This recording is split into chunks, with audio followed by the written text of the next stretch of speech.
plan para hoy también es simple. En principio tenemos que continuar con la deducción general de cómo es, bueno, de cómo se puede escribir la evolución temporal de un estado en función de, eh, bueno, básicamente como una solución en forma de serie, una serie muy particular. Eh, Haciendo un repaso breve de lo que hemos visto hasta ahora, básicamente la primera observación que uno tiene que hacer, en lo cual difiere la teoría de perturbaciones dependientes del tiempo de la teoría de estados degenerados, es que, bueno, al ser la perturbación dependiente del tiempo, no hay autoestados, con lo cual uno pierde esa referencia que tenía antes de que uno pensaba de que, bueno, la perturbación básicamente lo que hacía era modificar algún conjunto de autoestados llevándolo a otros autoestados con distinta energía y con bueno, distintos estados, pero que en principio unos podían estar relacionados con otros a través de la serie perturbativa. En la teoría de perturbaciones dependiente del tiempo, un poco esta idea se pierde. Sin embargo, uno no abandona esa idea de que en realidad uno siempre tiene un hamiltoniano de referencia y piensa básicamente que, o se tiene en mente de que las perturbaciones probablemente estén acotadas en el tiempo. Entonces, a ambos lados de la perturbación, por así decirlo, a ambos lados en el tiempo de la perturbación, si la perturbación es finita en el tiempo o, digamos, es muy extendida en el tiempo, pero básicamente es despreciable solamente en una pequeña región temporal, lo que uno piensa es que de un lado y del otro uno va a tener o un autoestado o una combinación de autoestados, que el estado del sistema se va a poder pensar en algún sentido de esa forma. Entonces, básicamente lo que uno utiliza fuertemente es que la base de autoestados del hamiltoniano sin perturbar sigue siendo conocida y eso se usa muchas veces en forma de poder escribir algún operador identidad eh, de alguna forma. Por supuesto, esto tiene sus detalles, sus cosas, porque eh, lo que uno se da cuenta es que cuando uno tiene un conjunto finito por ahí de estados, de autoestados, estas cosas hay que pensarlas con un poco de cuidado, etcétera, etcétera, pero bueno, siempre hay alguna región en la cual uno puede escribir las cosas como dice la teoría general. Entonces, lo que habíamos hecho era habíamos escrito la ecuación de Schrödinger dependiente del tiempo y habíamos postulado que queríamos una ecuación, una solución de de la ecuación de Schrödinger dependiente del tiempo, escribiéndola de tal forma que tanto los autoestados del sistema sin perturbar como las energías del sistema sin perturbar jueguen un papel importante. Entonces uno espera que usando un ansatz, usando una elección para el estado dependiente del tiempo, escribiéndolo de esta forma, la esperanza siempre es que, bueno, que la evolución temporal de los coeficientes C y J sea relativamente suave, ¿sí? Por supuesto, todo esto depende de que la corrección sea suave. Lo que uno esperaría es, digamos, es que si H1 fuera realmente muy pequeño o que lambda fuera muy pequeño, lo que uno esperaría es que estos coeficientes, básicamente, si el estado inicial es un autoestado, cerca de t igual a cero, un único coeficiente es distinto de cero, y es básicamente uno, mientras que todos los otros son muy pequeños. O sea que básicamente suposiciones todas muy razonables, y bueno, eh, de vuelta uno hace una suposición bastante razonable desde el punto de vista de las ecuaciones diferenciales o de los mismos operadores lineales. Lo que uno va a suponer es que los coeficientes de la superposición que describe el estado en función del tiempo, estos coeficientes dependientes del tiempo, uno siempre los va a poder escribir como una especie de serie de potencias, como una serie de potencias en el parámetro lambda. Esto lo único que dice es que, digamos, lo que uno espera es que, digamos, si H1 no tiene nada raro, eh, no hay ninguna razón para que al sumar este término que depende analíticamente de lambda, uno no pueda encontrar coeficientes C que dependen analíticamente de lambda, o sea que realmente se pueden escribir como una serie de potencias positivas. Todas las cosas, todas las suposiciones que uno hace naturalmente cuando resuelve, por ejemplo, ecuaciones diferenciales de segundo orden ordinarias en serie, uno está haciendo básicamente la misma suposición. Lo que pasa es que acá uno realmente domina o controla cómo es la dependencia de la ecuación diferencial con ese parámetro que uno está poniendo ahí.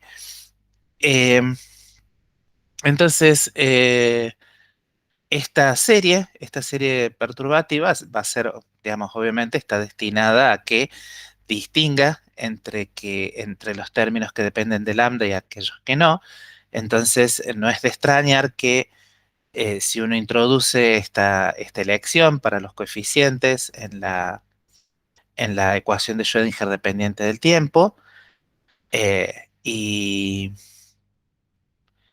y después trata de, digamos, iguala los lados de la ecuación término a término, en el sentido de igualo las mismas potencias de lambda entre sí, el famoso dicho de que dos series para ser iguales tienen que ser iguales coeficiente a coeficiente. Entonces, si uno hace eso, uno saca inmediatamente una ecuación eh, diferencial que es básicamente es una, es una relación de recurrencia de ecuaciones diferenciales, porque básicamente lo que me dice es que la derivada respecto al tiempo del coeficiente R de la expansión de los coeficientes C en términos de lambda, ese coeficiente C sub i j supra R, básicamente su derivada temporal depende la, del coeficiente R menos 1, lo cual me dice, bueno, esto ya es una receta perfecta para agarrar y decir, bueno, lo que tengo que resolver primero es, eh, obviamente, a orden cero, después a orden uno y así sucesivamente. Lo interesante es que, obviamente, el primer término depende básicamente de, eh, digamos, todos los coeficientes a orden cero son o uno o cero, así que no hay mayor problema debido a la condición de contorno que uno elige, o bueno, si justo la condición inicial es una combinación lineal de cosas, lo importante es que los coeficientes a orden cero son independientes del tiempo, esa es justamente una de las... A tiempo cero uno sabe cómo son esos coeficientes, entonces, bueno, en general es posible, haciendo suposiciones razonablemente simples, sacar una ecuación integral para el coeficiente de la serie de los coeficientes C a primer orden en lambda. Es básicamente una ecuación que es una integral en el tiempo, que depende solamente de un elemento de matriz y de, bueno, una exponencial que de alguna forma compara cuáles son bueno, los coeficientes de interés, cuáles son los índices de salida y llegada de los coeficientes, ¿no? Todo tiene una interpretación bastante bonita, todo es bastante razonable. La idea es justamente uno escribe las expresiones de tal forma que, bueno, al menos dentro del integral, los coeficientes i están siempre las cosas relacionadas con el i, que es el estado inicial, están a la derecha, mientras que j están a la izquierda, y de paso eso sirve un poco para recordar cómo son los signos y ese tipo de cuestiones. Uno tiene siempre la esperanza de que calcular estas cosas es relativamente simple. ¿Por qué? Porque en principio lo que uno espera es que calcular elementos de matriz de la perturbación en la base del hamiltoniano sin perturbar, eso sea una tarea relativamente accesible, en el sentido que no sea mucho más complicada que lo que uno hacía, por ejemplo,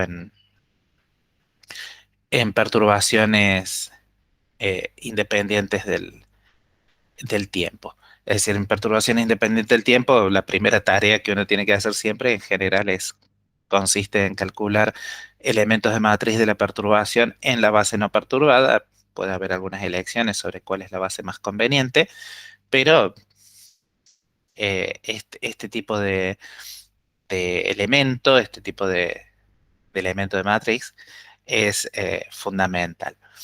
Entonces, habíamos dicho que en general se denota a la probabilidad de ir desde el estado I hasta el estado J como ese coeficiente, el coeficiente 1 al cuadrado. ¿Sí? Es una interpretación muy bonita y es el objeto de cálculo de muchos de los problemas de la guía.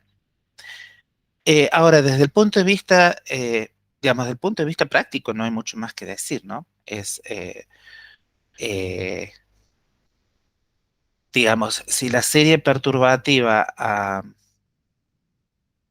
a primer orden perdón, independiente del tiempo, es relativamente inmanejable cuando uno quiere ir a términos de mayor orden. eh, en general, la, la serie perturbativa para teoría de perturbaciones dependiente del tiempo es todavía más complicada de trabajar.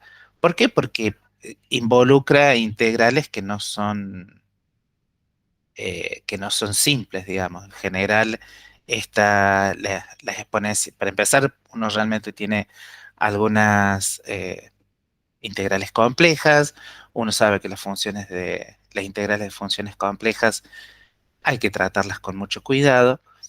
Eh, de hecho, es posible que en la guía ustedes se encuentren con que hay que utilizar algunas expresiones que uno esperaba olvidadas para siempre del análisis, perdón, de métodos matemáticos uno, pero no, en general esas expresiones son bastante útiles. Hay un par de expresiones que tienen que ver con los límites de determinadas funciones que también son muy típicas del análisis complejo que está bueno tratar de traer a la mente. Entonces, es ese tipo por este tipo de razones que en general la teoría de perturbaciones dependiente del tiempo se usa, eh, digamos, a órdenes en general muy bajos y sirve para algunos resultados.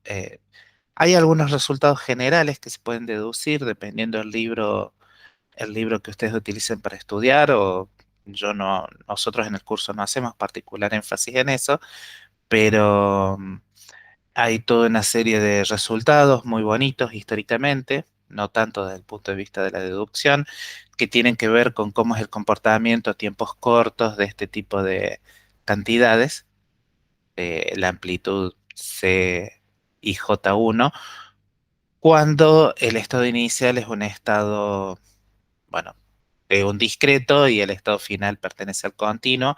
Hay una cuenta muy históricamente importante que se llama algo así como la regla de oro de Fermi, Fermi's Golden Rule, que básicamente dice que cómo se comportan en general este tipo de coeficientes cuando el tiempo es chico y el estado inicial pertenece al discreto y el estado final pertenece a un continuo. Casi todos los libros viejos tienen algún tipo de discusión de la regla de oro de Fermi. Regla de oro que, por cierto, básicamente la gente en alguna época se preocupaba, medía y efectivamente comprobaba que eso se satisfacía. Lo que pasa es que en general los tiempos para los cuales dicha regla vale realmente son pequeños, ¿no? Eh, bueno. Si uno continúa, una vez que uno tiene la solución a primer orden, uno agarra y dice, bueno, esta solución a primer orden la podría introducir aquí, entonces digo que R vale 2, entonces R menos 1 es 1, entonces introduzco esta, esta función del tiempo, la introduzco acá en la expresión, en la ecuación diferencial para el coeficiente orden 2. Puedo resolver eso de vuelta, básicamente si uno, fíjense que esto es una función del tiempo ordinaria, ¿sí? Eso no es no es algo que haya dicho la vez pasada, pero si uno efectivamente tiene el coeficiente 1 y quiere saber cómo es la solución a la ecuación diferencial, todo lo que está en el lado derecho, y de paso me acabo de dar cuenta que acá me olvidé una linda barrita. No tengo conectado esto.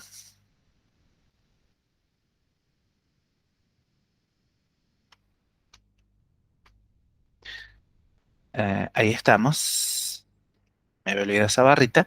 Eh, Todo lo que está del lado derecho, ¿sí? De esta ecuación, si yo ya conozco este coeficiente, es una función del tiempo, una función ordinaria.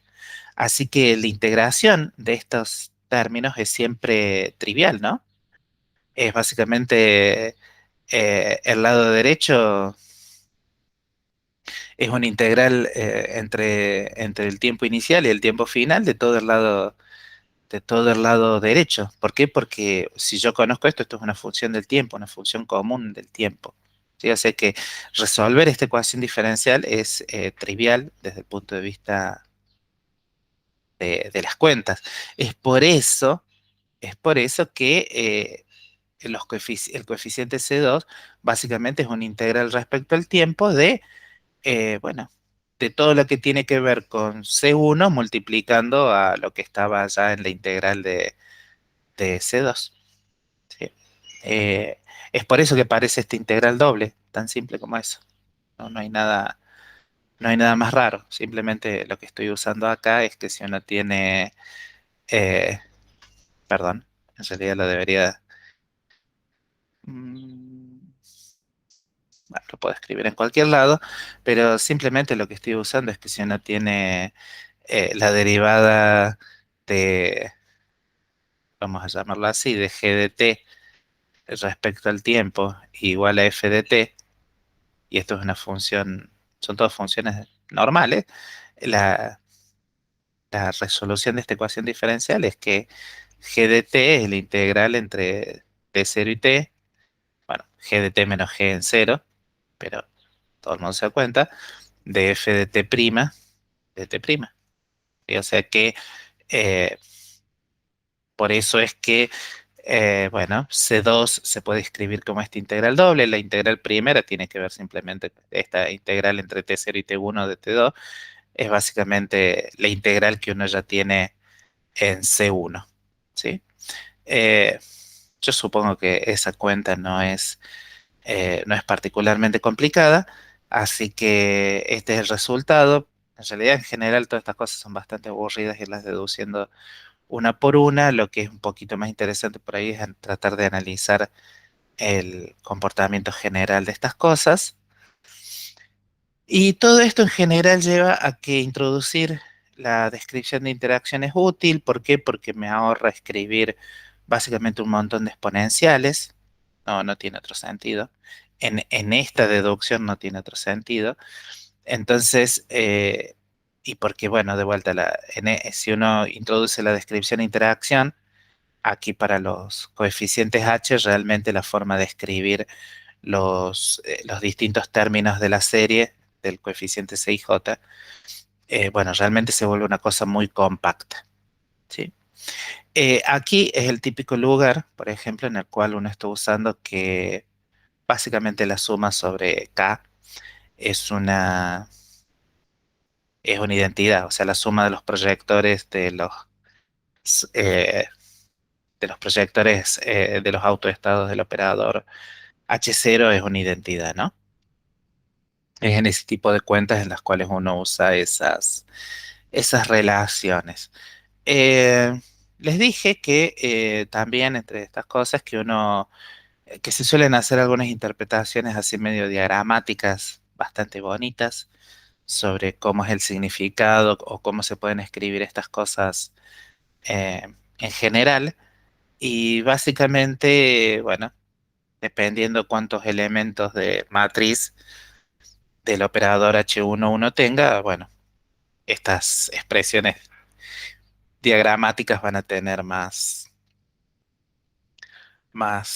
cosas en el medio o no. Una cosa que no dije acá es que todos estos, no, le voy a poner una linda. Esto es lo bueno de, no, verde no. Lo vamos a hacer con celeste y lo vamos a poner dentro de una elipse. Todas estas cosas que están acá son las cosas que uno naturalmente llamaría K.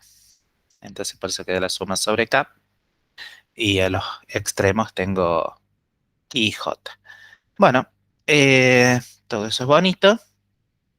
Y después la otra cosa levemente técnica, pero que de vuelta tiene que ver con minimizar el gasto de notación que uno hace, en vez de estar escribiendo montones de integrales anidadas, una dentro del otro, con índices que dependen del integral de alguna forma, o sea, quedan como un montón de integrales sobre triangulitos, todas esas integrales se pueden escribir básicamente como integrales todas que van al mismo tiempo, el tiempo de interés, básicamente introduciendo un truco que es muy bonito, que se llama operador ordenador temporal, que básicamente lo único que me dice es cómo tengo cuándo son distintas de cero algunas cosas, y me aseguran bueno, que,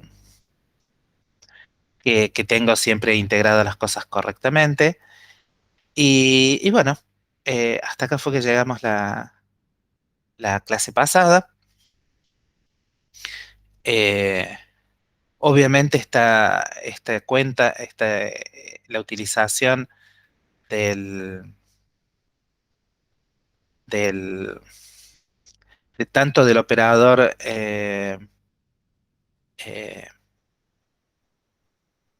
eh, bueno, del ordenador temporal, como la técnica de introducir los operadores, digamos, perdón, la descripción de interacción, todo eso son cosas técnicas que en realidad son muy usadas en mecánica cuántica. Si algunos de ustedes, bueno, alguna vez hacen resonancia magnética nuclear y están tratando de ver, bueno, eh, cómo actúan determinadas cosas y quieren ver evolución temporal, es probable que terminen utilizando tanto la descripción de interacción como la como el operador ordenador temporal. Si hacen teoría de campos, ¿por qué? Porque quieren hacer relatividad o porque quieren hacer partículas o por lo que sea, las técnicas de operadores ordenador temporal y demás son parte de lo que uno hace todos los días. Eh, Después hay algunas cosas en materia condensada que también utilizan todas estas técnicas. O sea, son técnicas bastante utilizadas, tanto la descripción de interacción como como bueno, como el operador de ordenador temporal. Así que es bueno, digamos, eh, si bien uno no lo usa muy profundamente en mecánica cuántica 2, son cosas muy generales que uno las puede encontrar en montones de lados. Si uno hace, por ejemplo, óptica cuántica, o también de vuelta en resonancia magnética nuclear, la descripción de interacción es la base de lo que se llama habitualmente la aproximación de onda rotante. Tiene un nombre bastante divertido. Es algo así como RWA, Rotating Wave approximation, de vuelta. Por lo menos queda ahí dando vuelta en el recuerdo y es posible que uno después la pueda volver a utilizar y si no, bueno, uno aprendió algo, que siempre es bueno aprender cosas. Eh, Ahí está. Bien, entonces, por supuesto, esto, como ahora ya es bastante más compacto y uno no tiene que andarse preocupando sobre los límites de la integración y toda una serie de cuestiones. Lo divertido es que uno puede intentar escribir una expresión súper general para todo, para los coeficientes C y J, o sea, realmente escribir la serie como una cosa relativamente compacta. Eso puede tener su utilidad o no, eh, pero nosotros lo vamos a hacer. En particular, uno puede escribir, dado todas las cosas que hemos hecho, uno puede escribir que C y J como función del tiempo eh, es igual a una delta IJ. De vuelta, ahí está puesto que uno supone que todo esto salió de un autoestado del Hamiltoniano H0 y una suma que va desde 1 hasta infinito de menos i sobre h barra toda la n, integrales básicamente entre t0 y t. Obviamente en t0 es donde el coeficiente este o vale 1 o vale 0, o t0 puede ser 0 o puede ser otra cosa, no hay mayor problema con eso. Esto es de t1, la integral entre t0 y t de t2, hasta la integral, obviamente, entre t0 y t de tn. Eh, Bien, y si uno tiene todo el tiempo ahí, esto no es otra cosa que, aquí lo que va a quedar, es el elemento de matriz de psi j0. Acá lo podemos escribir completo, total, hemos ahorrado en todo el resto de la notación. El operador temporal que, bueno, tiene que ver con H1, T1, H2, T2, HN. Perdón, H2, no existe H2. Otra vez de vuelta la- pareciera que fuera una secuencia, H1 de T2,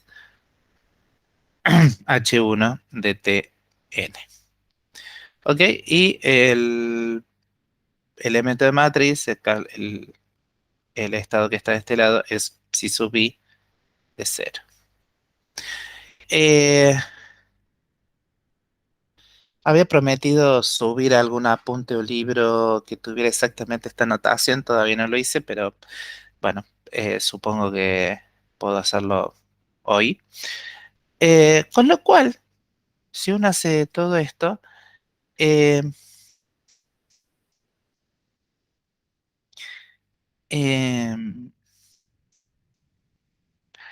eh, mucha gente termina escribiendo de alguna forma bastante simpática, de que como acá está el estado inicial, ¿sí? Y todo esto que está aquí, todos estos C, uno los puede pensar que son básicamente todo lo que está del lado, eh, todo lo que está dentro de la integral, etcétera, etcétera, etcétera, uno lo puede pensar como, como un operador. Entonces, en general, uno puede realmente escribir que el estado a tiempo t se puede escribir como un operador que depende de dos tiempos por psi en t0. Donde obviamente esta cosa, este operador evolución, eh, no es una exponencial simple, como es en el caso de cuando el operador, cuando el hamiltoniano es independiente del tiempo, pero sí sí tiene que ser algo unitario, ¿sí? Esta S puede ser su expresión, eh, cuando uno la desarrolla, puede ser una cosa horrible, pero la realidad es que S tiene que ser un operador unitario. ¿Por qué? Porque básicamente va de un estado normalizado a otro estado normalizado, o al menos eso es lo que uno pretende. Entonces, si va de un estado normalizado a un estado normalizado, S tiene que ser un operador, eh, bueno, unitario de evolución, cuya expresión es relativamente complicada. En realidad no es obvia, así que la vamos a escribir, pero básicamente, bueno, tiene que ver con sacar estos elementos, no, dejar a la evolución escrita como un operador abstracto, sacándole el estado inicial y el estado final, con lo cual S, lo voy a escribir acá abajo para no estarla cortando tanto.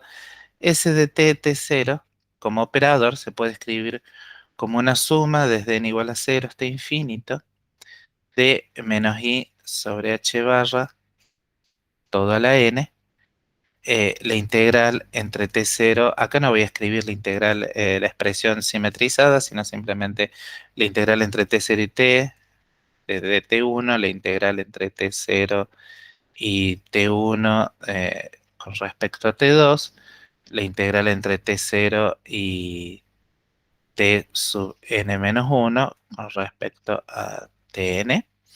Bien, y el integrando es, casualmente, los operadores h de t1, t1, h2, t2, eh, h1, y dale con h2. Esto es h1, t2, h1, tn. Y esta expresión es bien general. Uno la podría haber postulado posiblemente, pero siempre es mejor deducirla. Y esta es la expresión del operador evolución.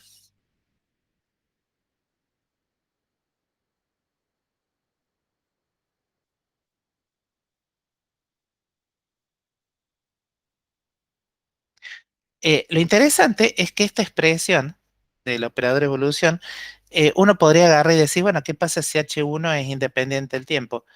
Y, y por ejemplo, y conmuta con H0 o alguna cosa por el estilo. Y básicamente lo que uno puede sacar es que esta S, en ese caso simple, en el caso de que H1 sea independiente del tiempo y conmute con H0, básicamente lo que uno puede ver es que esta evolución temporal, este operador de evolución temporal, y va a lo que uno espera, o sea, va a la exponencial del Hamiltoniano por tiempo. Es, no es sencillo verlo, pero básicamente se puede ver de una forma bastante razonable. Básicamente lo que uno se da cuenta es que si todo esto es independiente del tiempo y conmuta, básicamente estos son potencias de h, y esto que está acá va a ser alguna especie de t a la n sobre n factorial. Así que básicamente reconstruir la serie de la exponencial no es una cosa tan compleja, ¿no? Que sería un check como para saber si esto tiene golletes, si esta expresión del Hamiltoniano tiene algún sentido. Lo cual es como muy bonito, está es bien, es bien simpático. Eh, para fijar ideas de que esto no es tan complicado, se puede hacer algunos ejemplos simples, donde algunos ejemplos capaz que sea un ejemplo, pero siempre, siempre es bueno ser optimista y decir que son varios los ejemplos. Un ejemplo,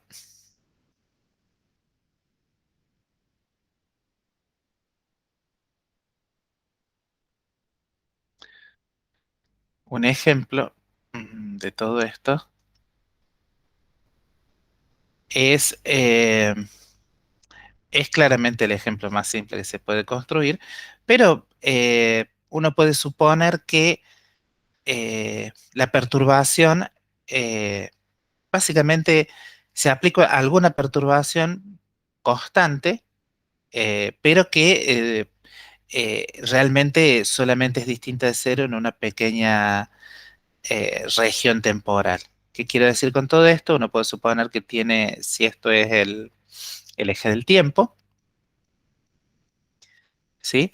Lo que uno puede suponer es que solamente durante algún cierto intervalo, que uno podría llamar entre,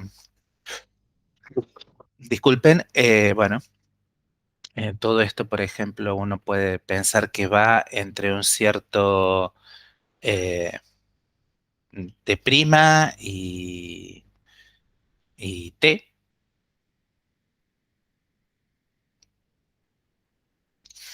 Mm, un segundo. Sí, está bien. No, está bien. Perdón. Eh, lo que debería pensar es que esto es T'. Ahí lo vamos. Ahí va a quedar mejor. Y que simplemente por razones de comodidad vamos a tomar que esto es T' igual a cero y esto va hasta algún cierto tiempo T. ¿Sí? La perturbación va a estar encendida durante este escalón temporal.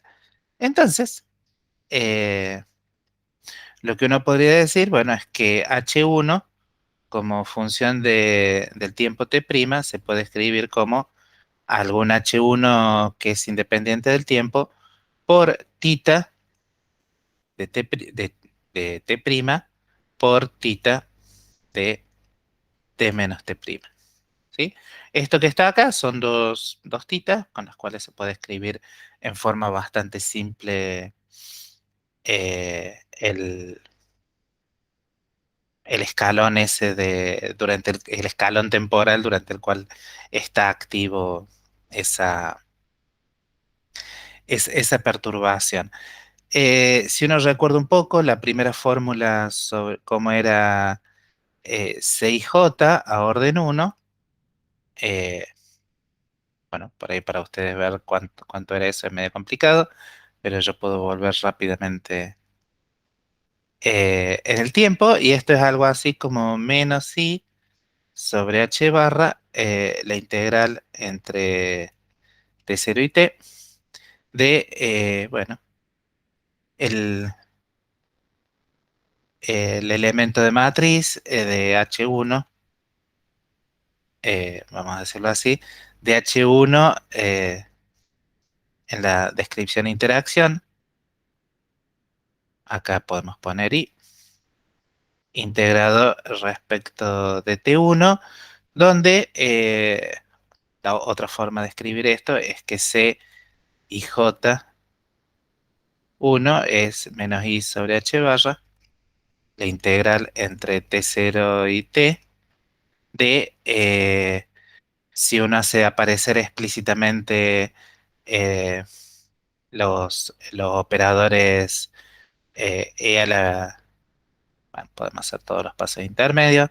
Esto es J, acá queda un E a la I H0 T sobre H barra, H1 de T1, E a la menos I H0 T sobre H barra, y todo integrado respecto al T1, y esto que está acá básicamente es, depende de la integración,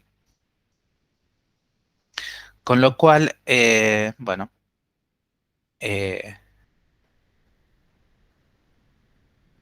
si uno hace explícito todo eso y pone el escalón temporal, básicamente lo que obtiene es que C y J a primer orden está dado por menos el elemento de matriz JH1 y uno lo puede, fíjense que como estos son autoestados de H0, básicamente lo único que me devuelven son dos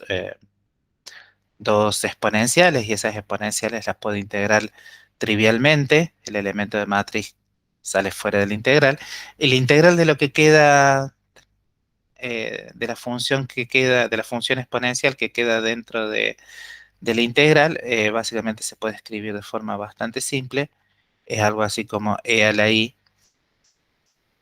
j0 menos ei 0 por t sobre h barra menos 1 todo sobre e, e sub j0 menos e sub i0. Lo cual es bastante simple. Entonces, uno puede agarrar y calcular probabilidades de transición. De vuelta, la notación puede cambiar de libro a libro, pero hay algunos libros que utilizan esta notación. La probabilidad de ir del estado inicial I al estado final J, básicamente es el módulo cuadrado de C y J a primer orden, todo al cuadrado. Y bueno, hace calcular el módulo cuadrado de esta expresión es bastante sencillo, es algo así como dos veces el módulo cuadrado del elemento de matriz de H1. Y bueno, la función se simplifica un poco nomás, y queda algo así como uno menos el coseno de... no, lo voy a escribir completo. E j 0 menos e i 0 por t sobre h barra, eh, todo sobre,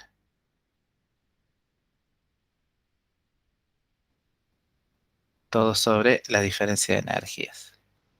E j 0 menos e i 0 al cuadrado.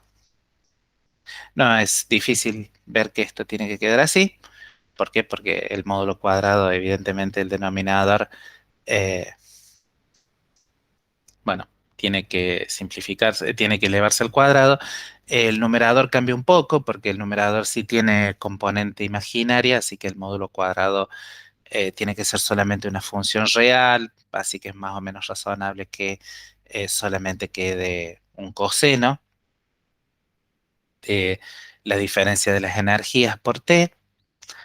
Y bueno, y, y acá se puede hacer todo tipo de cosas, pero hay un resultado que es muy utilizado, y esto sí viene del análisis complejo, o viene eh, del análisis complejo o de métodos matemáticos de la física, todo lo que tenga que ver con cómo se define a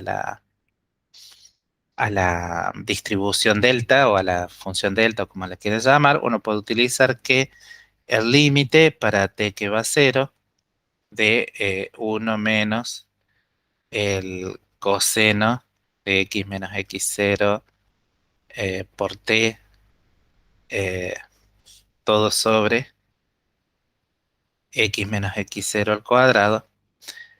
Todo esto no es nada más ni nada menos que pi por t por la delta de x menos x0.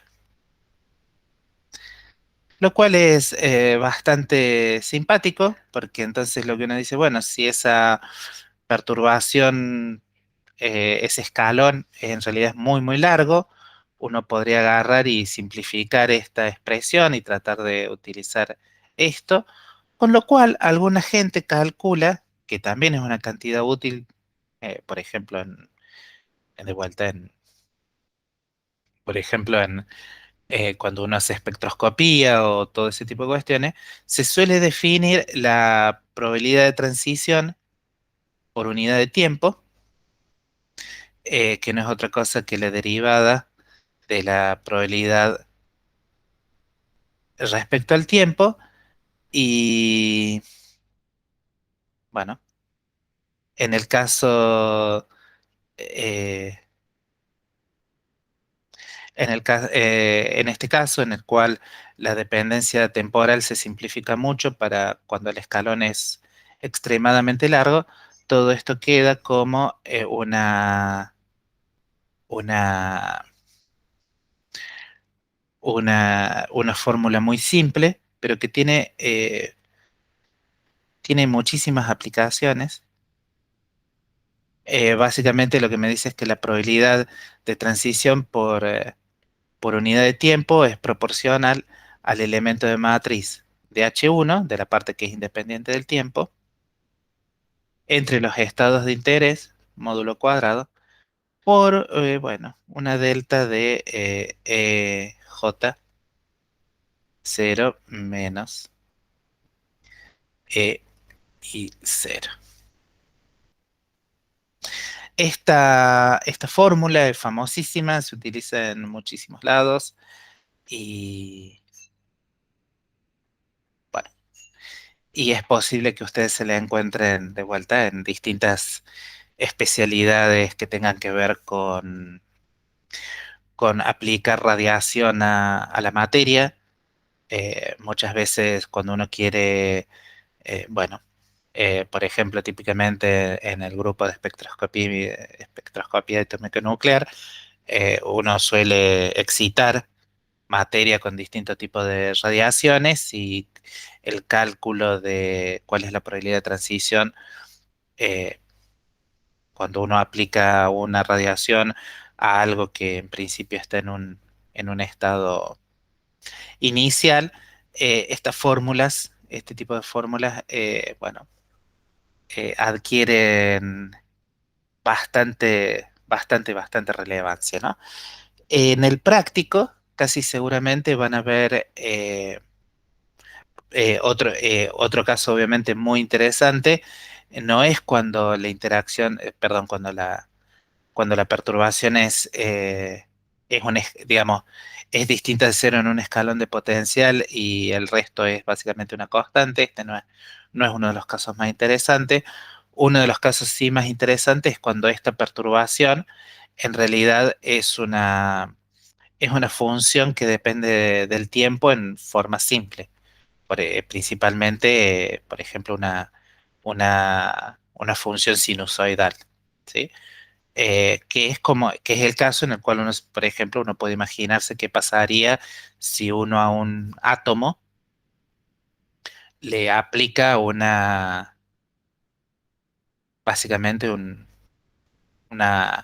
una onda plana, ¿sí? Uno puede pensar que uno tiene radiación electromagnética, la radiación electromagnética en determinadas circunstancias se aproxima muy bien por una onda plana y las ondas planas tienen dependencias temporales muy simples, son básicamente, eh, digamos, la parte espacial puede ser que difiera un poco de una onda plana, pero en la escala atómica, cualquier dependencia que pueda tener una onda electromagnética, cualquier dependencia espacial que tiene, a los fines prácticos, en la escala de un átomo, todo es plano, salvo que uno esté hablando de rayos X o radiación realmente muy energética. Si uno está hablando de radiación eh, en longitudes ópticas o cosas por el estilo, para los fines prácticos, cualquier onda que uno pueda aplicar a un átomo es una onda plana. Y entonces uno puede asumir que la dependencia temporal es la exponencial simple.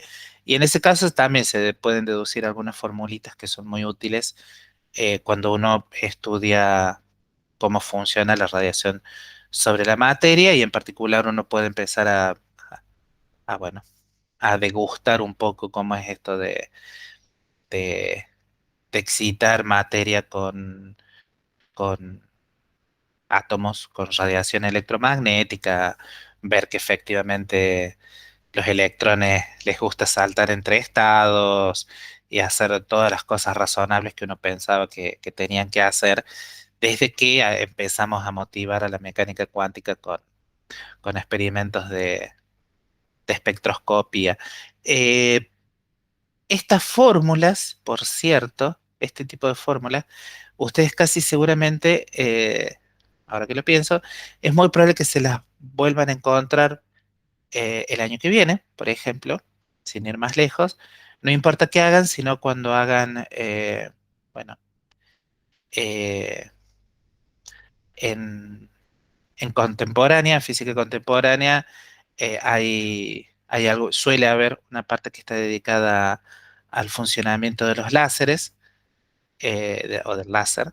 para- para- el principio básico es el mismo para todos los, para todos los láser. Eh, y bueno, y alguna de estas cuentitas puede llegar a ser importante porque para entender cómo funciona un láser uno tiene que hacer básicamente algún modelo sobre cómo se comportan electrones en niveles discretos cuando, bueno, se les aplica algún tipo de radiación.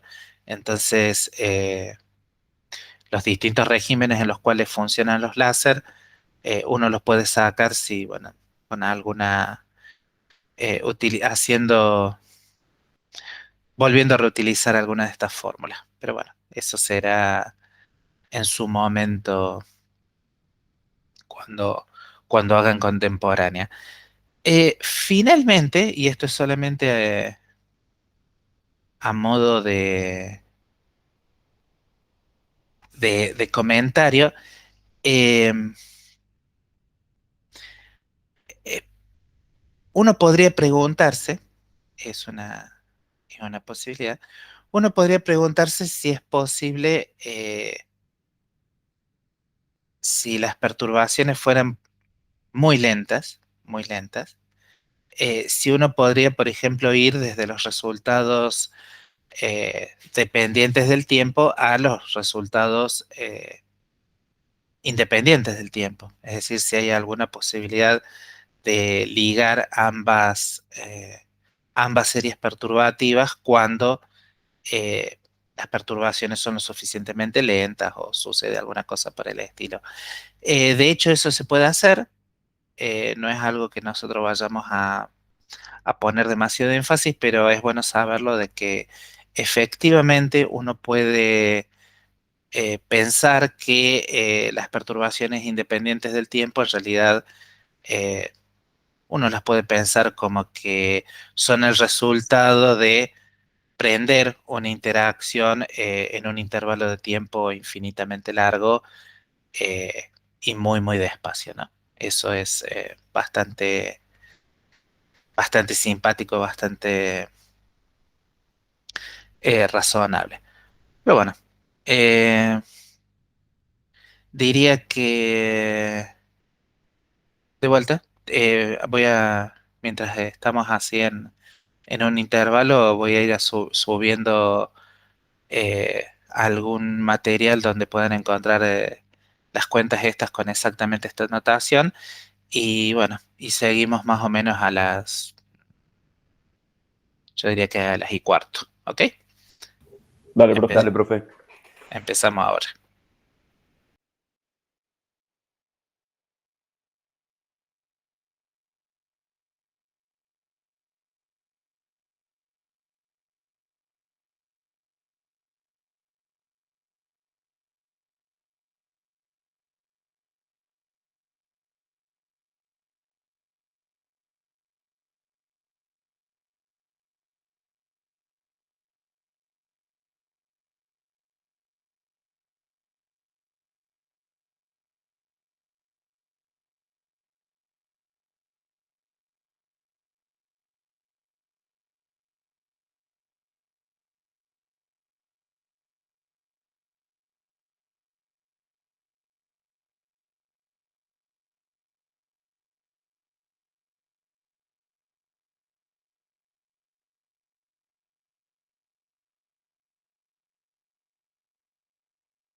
Bueno, eh, siguiendo con las clases, acabo de subir ahí al aula virtual a la parte de, ¿cómo se llama? La parte esa.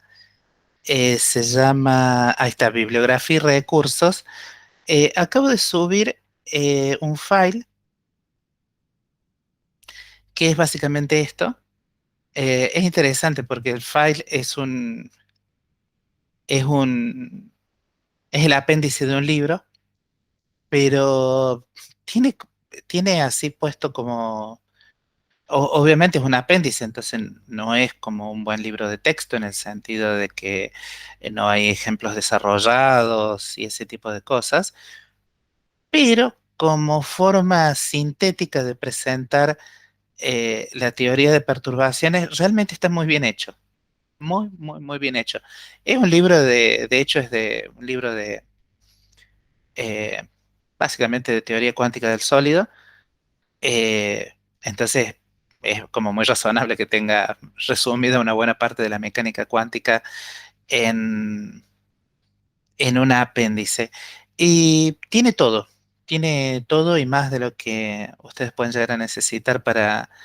Obviamente no tiene teorema de Wiener-Eckart y todo ese tipo de cuestiones, pero tiene el desarrollo de la teoría de perturbaciones independiente del tiempo, empieza con la teoría de perturbaciones no degenerada, eh, hace básicamente las mismas suposiciones y deduce cosas por ahí de forma un poco más simplificada, lo cual puede llegar a estar bueno para ayudar a la memoria.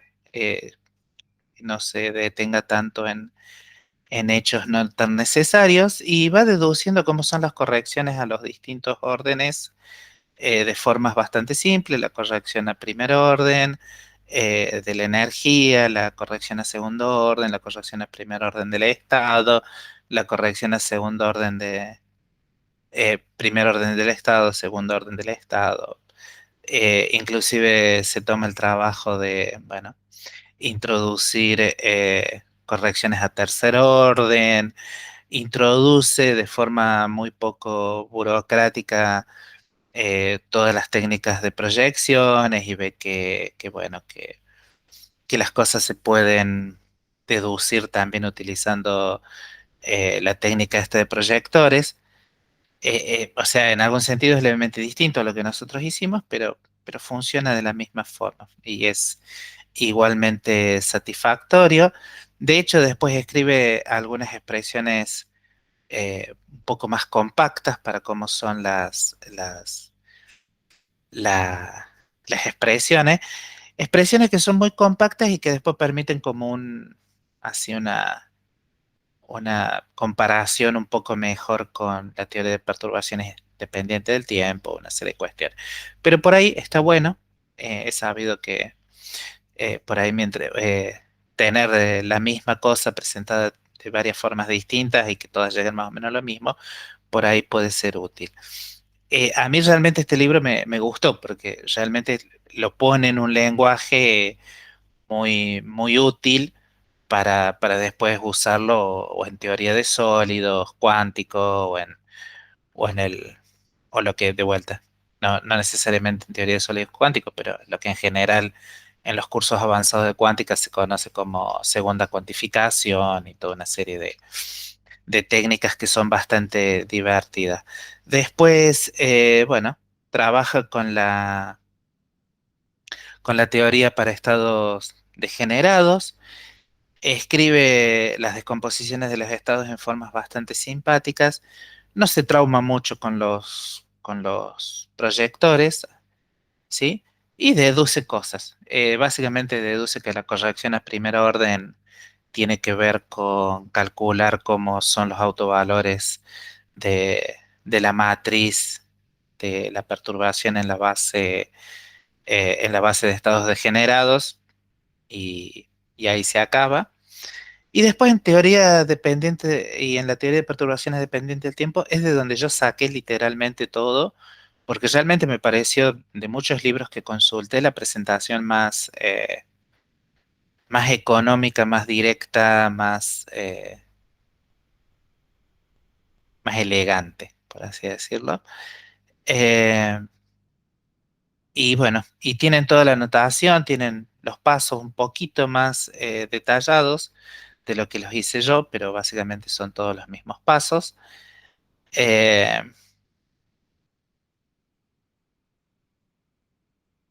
Así que es como bastante simpático. Tiene hasta el mismo ejemplo, obviamente.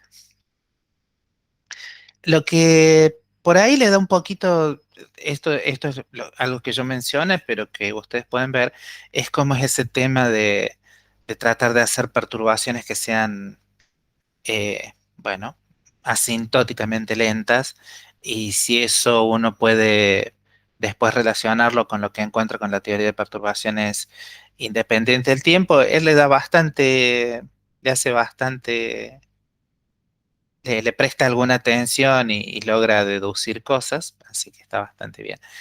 Y bueno, y para aquellos que sean curiosos, van a encontrar algo que se llama segunda cuantización, que para los que lo lean les va a parecer algo muy conocido en realidad, porque hace fuerte uso del método algebraico que nosotros venimos utilizando desde Cuántica 1.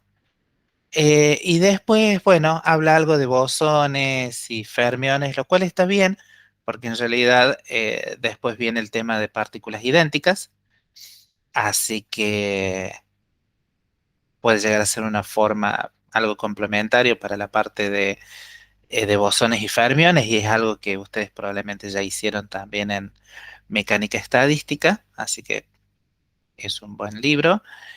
Después tiene cosas que van mucho más allá de, obviamente, cuántica 1 cuántica 2 y entra ya en el terreno realmente de lo que es útil para sólidos cuánticos, que es el objetivo del libro, como escribir hamiltonianos para fonones, para toda una serie de partículas virtuales que están dentro de los sólidos. Y después hay una parte que nosotros no le hemos dado mucha bolilla, pero que tiene que ver con las transformaciones canónicas. Y hay una teoría de perturbaciones que en los cursos de grado no se ven, pero que es útil, que se llama básicamente teoría de perturbaciones canónica. ¿Por qué? Porque hace fuerte uso de las transformaciones canónicas, y es otra forma bueno, de sacar series perturbativas y demás, pero que no, de vuelta, no hace falta leerlo, pero por ahí, dependiendo si hacen cursos de materia condensada o hacen uso de un montón de cosas, vaya uno a saber que está en el futuro, pueden llegarlo a estudiar. Pero bueno, nada. Y de última, para aquellos que dicen para qué voy a estar preocupándome por cosas que no sé cuándo voy a ver, la primera parte, toda la parte de teoría de perturbaciones está fantástica, fantásticamente compacta, lo cual hay veces cuando uno ya estudió y está repasando, viene bien.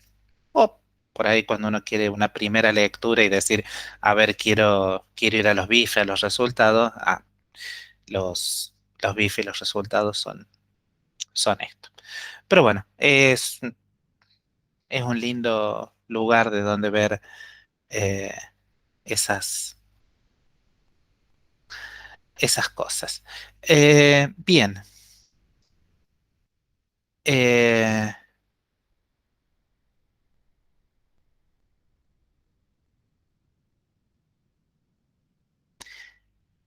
eh, la pregunta es, ¿con qué deberíamos seguir nosotros? Y bueno, por una cuestión de tiempo y porque la ecuación de Dirac es bonita, pero digamos, ustedes pueden vivir sin verla.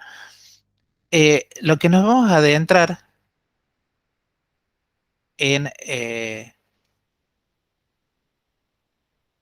en las próximas clases, empezando por hoy más o menos lentamente, pero de a poco cada vez más fuertemente, es el tema que todos los libros traen bajo el título de partículas idénticas, ¿sí? Eh, una suposición básica de la mecánica clásica es que un sistema de partículas uno puede seguirlas individualmente, no importa eh, cuántas partículas uno tenga. Realmente uno puede, la idea es que desde el punto de la mecánica clásica o de la física clásica, no hay ningún problema en pensar que yo realmente puedo dirigirme en un gas de partículas, puedo dirigirme a uno en particular, a la que yo decida. ¿Por qué? Porque no hay ningún límite a la capacidad de observación, o no hay ningún límite en principio al tipo de observaciones que uno hace. Entonces, desde el punto de vista de la física clásica, eso no sé si cuánto les habrán hablado de la mitología en termodinámica, pero digamos, Maxwell cuando pensaba en gases de partículas y demás, por ejemplo, le gustaba para cosas que evidentemente no podían suceder en la naturaleza, inventó el famoso demonio de Maxwell, que era el que, por ejemplo, le permitía separar de un gas de partículas que tenía una distribución de velocidades, podía permitir separar cuáles eran las partículas, por ejemplo, que tenían velocidades mayores a algún cierto límite, o dejar pasar por alguna membrana solo cierto tipo de partículas, etcétera, etcétera.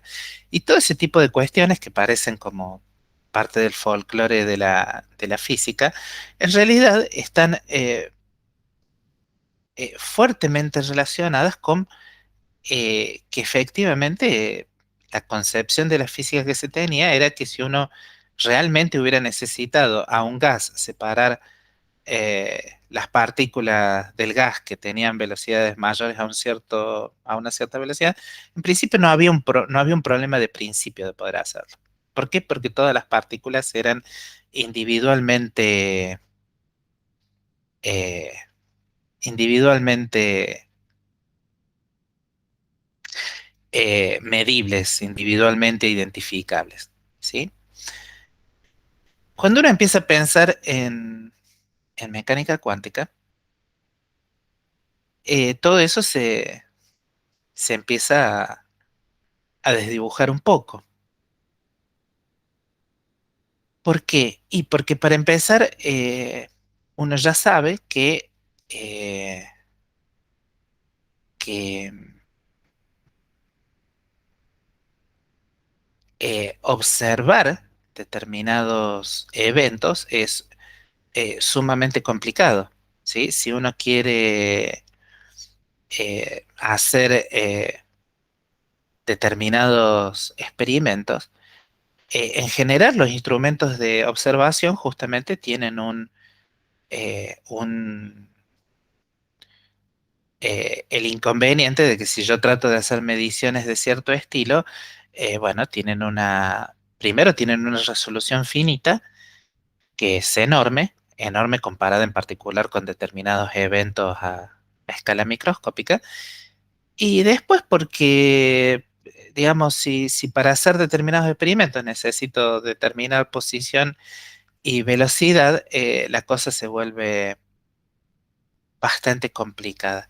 Entonces la gente empezó a pensar en situaciones tipo scattering, donde, por ejemplo, la gente pensaba y dice, bueno, ¿qué pasa si, por ejemplo, uno tiene una partícula que va hacia alguna región con velocidad v1 inicial y otra partícula que va hacia una cierta región de interacción y las velocidades, idealmente, bueno, la idea era que llegaran a alguna zona en la cual, bueno, por ejemplo, si esto eran partículas cargadas o había algún tipo de interacción entre ellas, iban a interactuar y después uno iba a observar algo, ¿sí? Pero ¿qué es lo que observa ahora? Supongamos que inicialmente estas dos partículas tengan la misma masa, la misma carga, la misma, la misma todo, ¿sí? O sea, si uno hace una identificación de propiedades físicas, ¿sí? O sea, ¿qué significaría eso? Tengo las partículas individualmente y hago distintos tipos de experimentos. Ante todos los tipos de experimentos que hago responden de la misma forma, o sea, son iguales. ¿sí? Le aplico un campo eléctrico de algún tipo, las partículas se mueven de la misma forma, cuando están aisladas. Si aplico un campo magnético, lo mismo. Si los pongo en un determinado potencial y mido el espectro, observo lo mismo, etcétera, etcétera, etcétera. Entonces las partículas son realmente, desde el punto de vista físico, son realmente parecidas entre sí, que es el único sentido que uno puede tener en todo esto. Pero entonces, lo que la gente empezó a pensar es, bueno, si esta región de interacción es muy chica de tal forma que mientras están acá las partículas, yo realmente no puedo decir cuál es cuál. Y después de que interactuaron, veo que hay una partícula que se aleja con una cierta velocidad v sub 2' y hay otra partícula que se aleja con velocidad v1'. La pregunta es, ¿qué pasó acá? Si esta región es muy chiquita, eh, eh, es muy chiquita o realmente no tengo forma de observar muy, muy fina. Uno puede distinguir entre una situación en la cual, por ejemplo, obviamente siempre es más divertido hacerlo con, con flechas que no se aparten en la dirección exacta. Vamos a hacer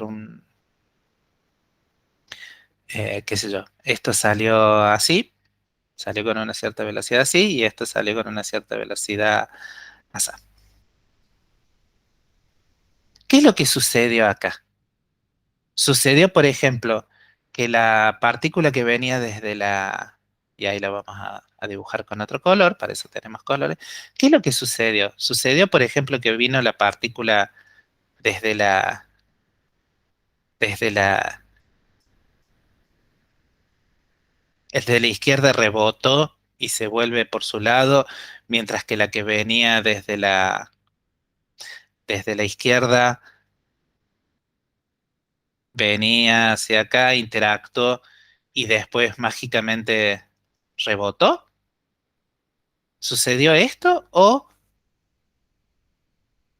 sucedió que venía la partícula desde la que venía desde la izquierda, terminó deflectándose y entonces tengo esta situación, y la partícula de la derecha, bueno, venía aquí y en algún momento se deflectó, y entonces esto es lo que observamos antes y después. ¿Qué ocurrió? ¿Ocurrió esto? Hubo una deflexión y la partícula que tenía velocidad inicialmente apuntan, digamos, tenía velocidad positiva, siguió con velocidad positiva en la dirección horizontal, mientras que la que venía con velocidad negativa siguió con velocidad negativa en la dirección horizontal, o rebotaron y cada uno se volvió por su lado. ¿Cuál de las dos situaciones es posible? Y lo que uno se da cuenta es que si uno realiza un experimento con partículas que realmente responden igual a todas las interacciones que uno conoce, o sea, lo que uno llamaría partículas idénticas, si las partículas son idénticas, no tengo forma de distinguir entre la situación en la cual las partículas se deflectaron, se, se apartaron un poquito de la trayectoria en la que venían, o rebotaron. No hay forma de distinguir entre una situación y otra. En cuántica. Esto lo que le sugirió a la gente es que estamos en alguna situación problemática, porque realmente, y está bien, justamente, digamos, ese es el problema de tener cosas que sean realmente idénticas. Si yo les aplico un campo, no tengo forma de distinguir cuál es cuál. Y en mecánica clásica yo puedo pensar idealmente que, qué sé yo, a una partícula la pinto con pintura roja y a otra la pinto con pintura verde, y eso me permite distinguirlas, y la capa de pintura no altera ninguna de sus propiedades esenciales, y realmente, bueno, puedo seguir todo lo que hagan esas partículas, mientras que en mecánica cuántica no. Realmente, cuando se empezó a pensar en partículas cuánticas, la gente llegó a la conclusión de que todos los electrones son verdes, todos los electrones son iguales. Eh, las partículas, para ser distintas, tienen que, para en un sistema yo decir tengo partículas que son distintas, tengo que poder efectivamente decir que responden de distinta forma a algo. Y el algo son las interacciones físicas, ¿sí? O sea, en ese sentido, la mecánica cuántica es realmente mucho más física que, que la mecánica, que la física clásica. La física clásica uno puede imaginarse que mágicamente viene el demonio de Maxwell y hace cosas muy divertidas, o que uno puede individualizar todas las partículas de un gas de partículas y no hay ninguna contradicción eh, fundamental a hacerlo.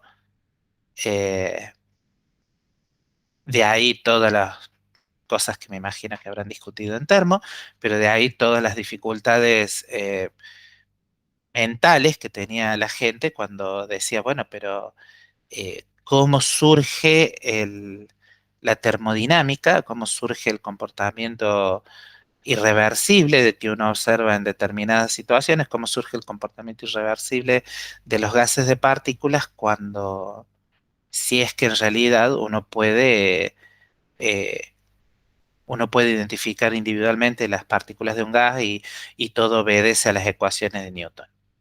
De ahí nunca puede salir el, una irreversibilidad o los fenómenos que se observan, ¿sí? Entonces, uno puede pensar que la indistinguibilidad de las partículas bueno, un problema, es algo que limita lo que uno puede saber del sistema físico, o puede pensar en realidad que es un modelo bastante más razonable sobre cómo es el comportamiento de la materia y los sistemas físicos que la suposición esa de que un sistema físico compuesto por un número enorme de partículas, cada una de ellas puede ser, eh, digamos, puedo afectar cada una de esas partículas individualmente y seguir su movimiento eh, de formas arbitrarias, todo lo que uno quiera, ¿sí? Entonces, desde ese punto de vista, la suposición de que las partículas son realmente idénticas, o sea, las partículas que tienen misma masa, misma carga, no las puedo distinguir y que la descripción que haga de mecánica cuántica tiene que tener en cuenta estas condiciones, bueno, no es extraña en sí misma, ¿sí? Lo que puede ser extraña es las peculiaridades que uno tenga sobre la descripción de los estados cuánticos, ¿sí?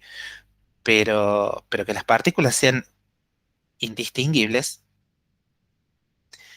eh, me, me dice, de alguna forma, que, bueno, eh,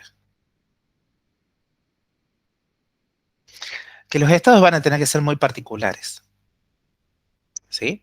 O sea, si yo ahora digo que tengo un sistema de partículas idénticas, cuando vaya a hacer una medición, las mediciones tienen que ser compatibles con esta circunstancia, ¿sí? Porque si no, algo raro va a estar pasando, ¿ok? Entonces, de alguna forma, y diciéndolo con palabras, eh, si yo tengo un sistema de dos partículas eh, y son indistinguibles, el hamiltoniano eh, puede depender en forma distinta de los operadores de la partícula uno que de los operadores de la partícula 2. Y uno, si uno lo piensa un segundo, uno dice no. Mm, es lógico que si uno tiene el hamiltoniano de un sistema de dos partículas idénticas, todos los operadores que entran dentro de ese hamiltoniano, bueno, tienen que básicamente depender de la misma forma de de los operadores con los cuales uno escribe los hamiltonianos de la partícula uno. Tiene que depender, el hamiltoniano del sistema de dos partículas, si son indistinguibles, tiene que tener las mismas cosas para la partícula uno que para la partícula 2. No puede ser de otra forma. Si hay, si el hamiltoniano no es equivalente para la partícula uno y para la partícula 2, eso quiere decir que hay formas de distinguirlas. Entonces ya no son idénticas.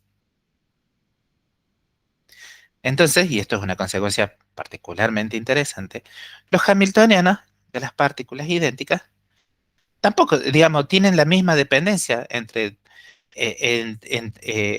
por ejemplo, si tengo la energía cinética de la partícula uno y la energía cinética de la partícula 2, tienen que ser básicamente equivalentes. ¿Por qué? Porque la energía cinética de dos partículas idénticas tienen que ser formalmente idénticas. ¿Ok? Entonces, a medida que uno va pensando estas cosas, lo que uno se da cuenta es que el formulado, digamos, el hecho de tener partículas idénticas es realmente muy, muy poderoso. Tiene que afectar fuertemente, eh, tiene que afectar fuertemente eh, cómo son, cómo son los estados de los autoestados del Hamiltoniano, cómo tienen que ser, cómo tengo que escribir en general los estados de partículas idénticas, etcétera, etcétera, etcétera. ¿Sí? Eso es, eh, por eso, por las dudas ustedes estén pensando, bueno, pero cuando uno escribía momento angular y ese tipo de cuestiones, bueno, eh, si, si ahora hacen memoria o miran los apuntes o miran, bueno, las distintas cosas que hemos venido haciendo hasta ahora, en general van a ver que eh, se, eh, cuando hacíamos, por ejemplo, cuando decíamos cadenas de espines o momentos angulares, que en general uno decía, bueno, uno por las distintas razones supone que estas cosas uno las puede distinguir entre sí o cosas por el estilo. Siempre, y uno diría, ¿por qué en esos momentos uno hacía ese tipo de, de distinciones? ¿Qué sé yo? Porque nos estábamos preparando para llegar en algún momento a pensar qué, qué significa tener partículas idénticas. El problema ustedes dirán, eh, pero bueno, es que o sea, esto de tener partículas idénticas es la situación más común en la física y bueno, más o menos. Por ejemplo, si uno quiere describir cómo son los átomos multielectrónicos, ¿sí? Los átomos multielectrónicos están compuestos por un núcleo y electrones, algún número de electrones. Y uno, básicamente, lo único que puede asumir sobre esos electrones es que todos esos electrones son iguales, son idénticos. Y,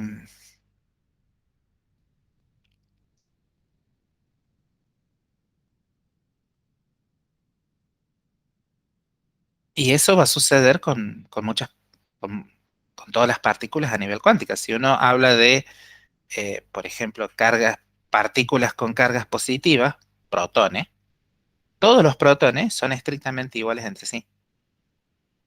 Si es que son realmente a algún nivel de descripción, todos los protones son exactamente idénticos entre sí. Todos los electrones son idénticos entre sí. Todos los fotones, suponiendo que exista tal cosa, son idénticos. Digamos, todos los fotones con la misma energía son idénticos entre sí. Entonces, todas estas conclusiones fueron llevando de a poco a la conclusión de que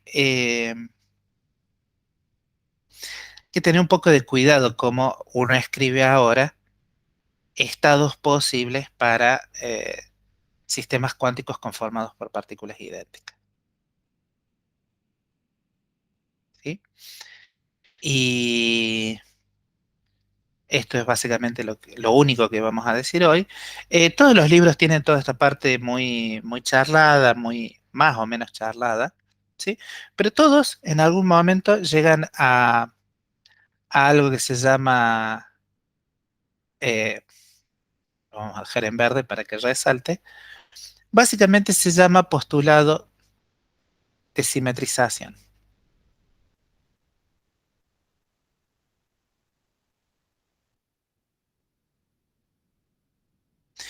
Y este postulado de simetrización básicamente lo que dice es que eh,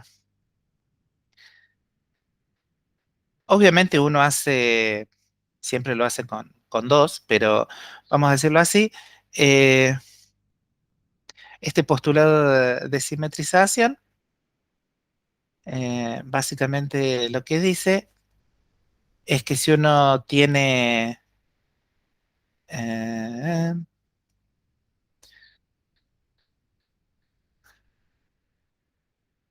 vamos a decirlo así, eh, si uno tiene un sistema de dos partículas, un sistema de dos partículas idénticas,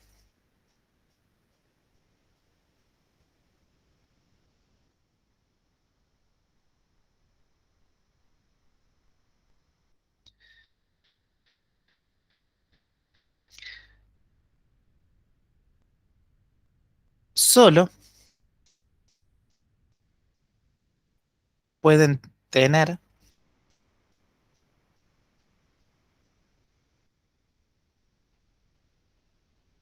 estados cuánticos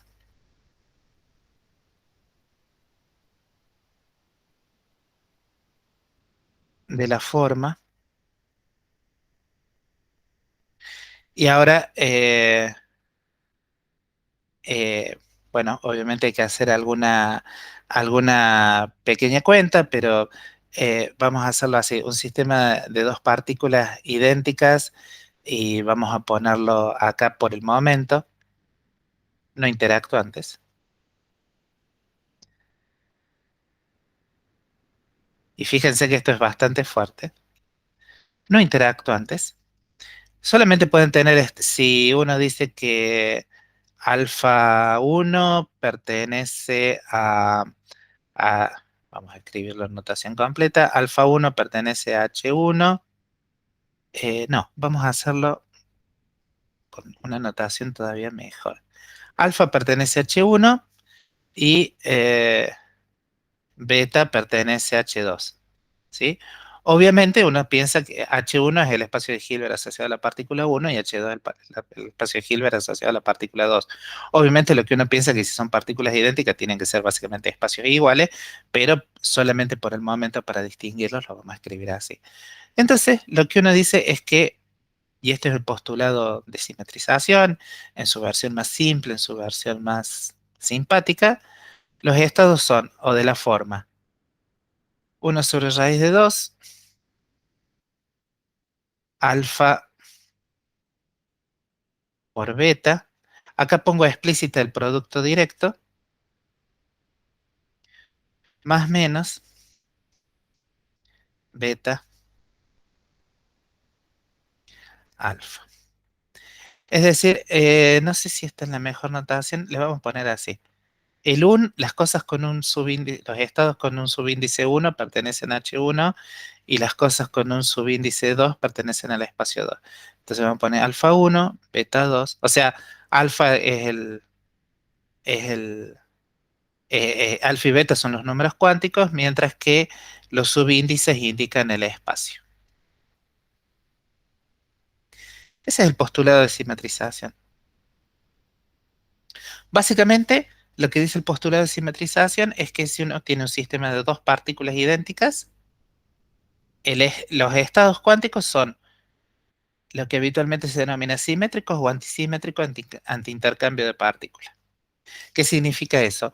Que si yo digo que quiero asignarle números cuánticos, o sea, hice una medición de algún tipo y qué sé yo, estos son los únicos estados compatibles.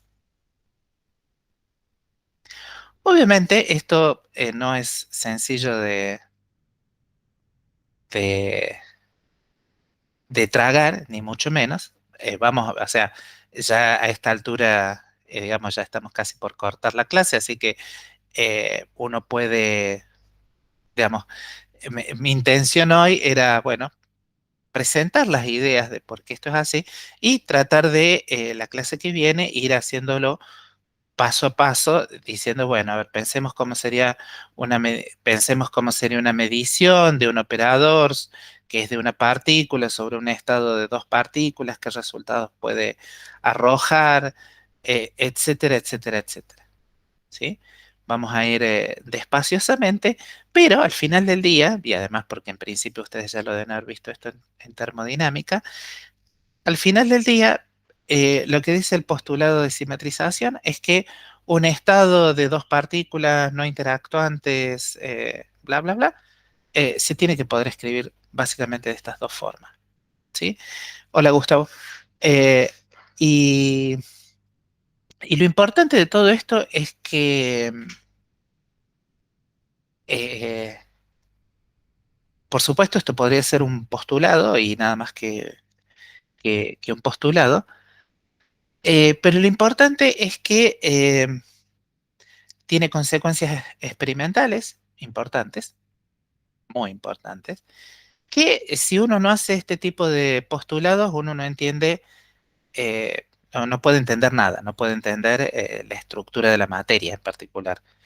Sin el postulado de simetrización, obviamente con más partículas y pensando que puede haber interacciones, etcétera, etcétera, es imposible entender siquiera cómo se forman los átomos. ¿Por qué los estados de menor energía de un átomo multielectrónico tiene un montón de electrones que están caracterizados por una enorme cantidad de números cuánticos y no algo más simple? ¿Por qué un átomo que está aislado en básicamente en lo que uno pensaría su estado de menor energía, por qué no tiene algo, por qué no tiene un muy reducido número de números cuánticos y por qué hace falta un montón de números cuánticos para dar la configuración electrónica de un átomo multielectrónico, algo que en realidad ya otras veces apareció a lo largo del curso y ustedes vieron en química del secundario o en montones de lugares. Sin el postulado de simetrización no se puede entender ni siquiera por qué los átomos hacen lo que hacen. No se puede entender por qué los electrones en los sólidos se comportan, cómo se comportan. Hay infinidad de cosas que no se pueden entender si uno no introduce el postulado de simetrización. Sin el postulado de simetrización es imposible entender eh, el calor específico de los sólidos, es imposible entender la superconductividad, es imposible entender eh, montones de observaciones que se hacen eh, en la física, en la física de todos los días. Eh, Obviamente se llama postulado porque, y eso sí es una de los grandes incógnitas de la física, es por qué las partículas materiales en general, digamos, les gusta, si bien no hemos dicho nada de todo esto, eh, a las partículas materiales, a las partículas realmente fundamentales, les gusta usar el signo menos, distintas razones, mientras que a las partículas que llevan las interacciones les gusta usar el signo más. Y bueno, ese sí, sigue siendo así alguno de los grandes misterios de la naturaleza, pero es consistente con todo lo que se viene observando en física básicamente en el último siglo. Y nada. Hay que acostumbrarse a vivir con el postulado de simetrización. Si las partículas fueran distinguibles, distinguibles, no hay ningún problema, obviamente, de que el estado fuera simplemente un producto de esta forma. Alfa 1 por beta. Con alfa y beta de cualquier estilo. ¿Sí? En ese sentido, pero son partículas distinguibles. Mientras que las cosas indistinguibles van a tener que, bueno, arreglársela con este plan. Acá podemos terminar por hoy. Lo que vamos a hacer la clase que viene, para aquellos que no se aguantan y tienen que leer el libro antes, básicamente es ir despaciosamente pensando eh, qué significa realmente que uno, bueno, le pueda asignar números cuánticos a una partícula y, y qué significa bueno, que uno haga una medición, primero en partículas distinguibles, después uno puede decir, bueno, y si son indistinguibles, ¿qué es lo que debería medir? Y vamos a ir sacando algunas consecuencias sobre cómo se tienen que comportar los operadores, deducir algo que posiblemente ustedes en termodinámica ya hayan visto, que son los operadores permutación, y bueno, y vamos a hacer todo bastante formalito. Eh, yo supongo que en realidad lo que uno puede ver de partículas idénticas es bastante poco en el sentido de que, eh, digamos, si las cuentas son complicadas con una única partícula, con dos partículas son un poquito más complicadas. Entonces, en general, básicamente lo que vamos a hacer algunas cuentitas bastante simples sobre, una vez que uno tenga los postulados de simetrización en orden, vamos a hacer algunas cuentas bueno, sobre modelos simples de partículas no interactuantes, o sea, sobre lo que uno llamaría gases de partículas, que es lo que exactamente lo mismo que hayan hecho en termodinámica y mecánica estadística. Eh, y, y distinto a termodinámica y mecánica estadística, creo que distinto, vamos a hacer algún modelito sobre propiedades magnéticas y alguna cosa, algún modelo posiblemente que sirva para entender, o sea, principalmente magnetismo y alguna otra cosa más. Y ahí va a terminar partículas idénticas. Así que yo calculo que partículas idénticas nos va a entretener, yo diría que jueves y martes de la semana que viene.